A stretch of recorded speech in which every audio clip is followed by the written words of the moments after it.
Hi, this is Andrew Bader from Tech 625. I am giving a video presentation on the ethnography research project for this class. This is entitled Adolescence in the Time of COVID-19 and More. We're going to talk about more, I suppose. Let me begin by introducing my focal student. We're going to call him Sergey. Sergey is a seventh grade student at a public middle school in Marin County. He is identifies as male. He was assigned male at birth.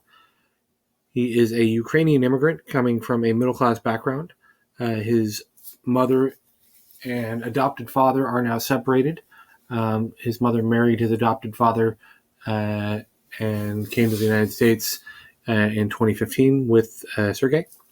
Sergey enjoys video games and Gordon Ramsay cooking shows and has a half-brother. Sergey is also 12 years old. Things that struck me from my interviews were Sergey's desire for independence, that he talked about wanting longer time between bells, giving students more time to use the restroom, how some students weren't allowed to use the bathroom by their teachers, and some teachers would give a limited number of bathroom passes per quarter. It also struck me, in relation to that, his desire for equity. He talked about past actions are why some teachers have restricted bathroom passes. And Sergey remembered a student vandalized a bathroom at school. And he said in the interview that it wasn't justified to restrict other students. Sergey thinks that schools should restrict the vandalizing student only, but he also thinks that students who had vandalized previously should be allowed to regain the trust of the community through positive actions. So it struck me as very interested in resolving rather than punishing. In terms of schooling versus education, Sergey said that education can come from outside of school and that he can learn a lot more stuff outside of school. And the stuff learned in school is more important. The outside stuff is more customized, leading to more success. And if you're more interested in stuff, he was more interested in stuff learned outside of school.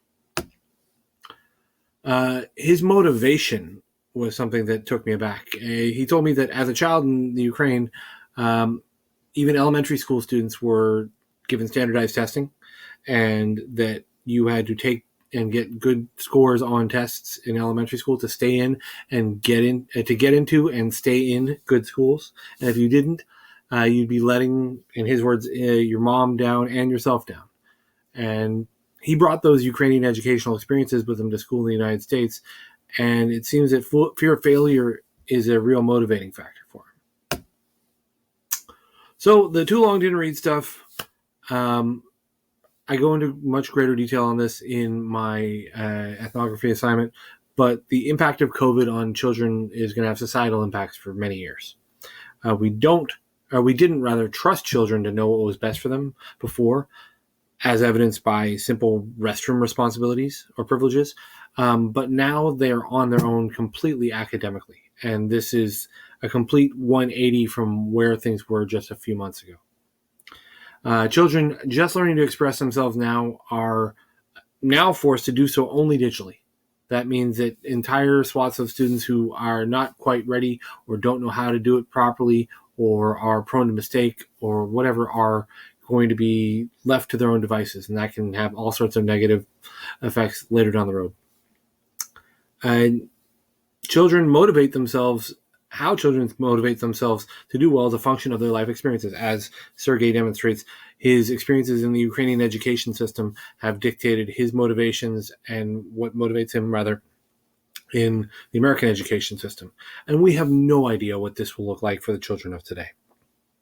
Those that are experiencing all sorts of impacted trauma from COVID, state shutdowns, shelter-in-place orders. So I really appreciate your time and wish you the best. Thank you so much. Bye-bye.